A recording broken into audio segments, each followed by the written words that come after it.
Hello everyone 10 நாள் 25,000 சம்பாதிக்கிற சேலஞ்சில் இன்றைக்கி டே 10 இன்றைக்கி தான் லாஸ்ட் நாள். நான் நிறைய வீடியோவில் சொல்லியிருப்பேன் 10 நாள் 25,000 சம்பாதிக்கிறது கஷ்டம் அப்படின்னாலும் அவர் சொன்ன டார்கெட்டில் 50% நம்மளால் அச்சீவ் பண்ண முடியுதா, ஒரு 13,000 14,000 அச்சீவ் பண்ண முடியுதான்னு சொல்லிட்டு பார்க்கலாம் தான் பண்ணியிருக்கோம். உங்களுக்கு என்ன தோணுது இப்போயே மறக்காமல் கமெண்ட் பாக்ஸில் கமெண்ட் பண்ணிட்டு போங்க. வீடியோ பார்க்காம இப்போயே கமெண்ட் பண்ணுங்கள். காலைல கரெக்டாக 5:45 ஏஞ்சி நம்ம ரெடியாகி வந்துட்டு நீ தான் கரெக்டாக 10வது நாள்.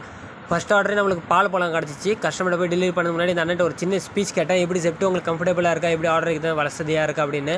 அவர் சொன்னது என்னென்னு பார்த்தீங்கன்னா, கரெக்டாக சாட்டர்டே சண்டே மட்டும் பார்த்தீங்கன்னா ஆஃபர் போட்டுறாங்க. நிறைய நாள் வராமல் இருந்தவங்க அவங்களும் டார்கெட் அச்சீவ் பண்ண முடியாமல் எங்களோட டார்கெட் பிரேக் பண்ணிட்டு போயிடுறாங்க. அதான் எனக்கு கொஞ்சம் மனசு கஷ்டமாக இருக்குன்றாரு. சரிண்ணா அப்படின்ட்டு அப்புறம் பார்த்தீங்கன்னா இந்த அண்ணன் வராரு பார்த்தீங்களா, அவருக்கும் எனக்கும் ஒரே இடத்துல ஆர்டர் இருந்துச்சு. அவர் போய் என்னோட ஆர்டரும் சேர்த்து கொடுத்துட்டு வந்துட்டோம். அதுக்கப்புறம் பார்த்தீங்கன்னா வண்டி என்ன ஆச்சுனே தெரிலங்க, யாரோ கண்ணு வச்சிட்டாங்க.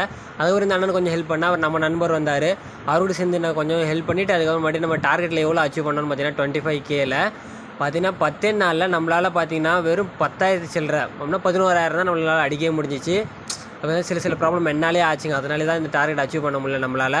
இது ஒரு புது டார்கெட்டில் கன்ஃபார்ம் பார்த்தீங்கன்னா இந்த டார்கெட் தான் நான் மிஸ் பண்ணிவிட்டேன். அடுத்த டார்கெட் கன்ஃபார்ம் மிஸ் பண்ண மாட்டேன். அது புது சேலஞ்சோட நான் உங்களை கரெக்டாக திங்கக்கிழமை சந்திக்கிறேன். இதோட டே எண்ட் பண்ணுறேன். இதோட புது டார்கெட்டில் உங்களை புது வீடியோவில் சந்திக்கிறேன்.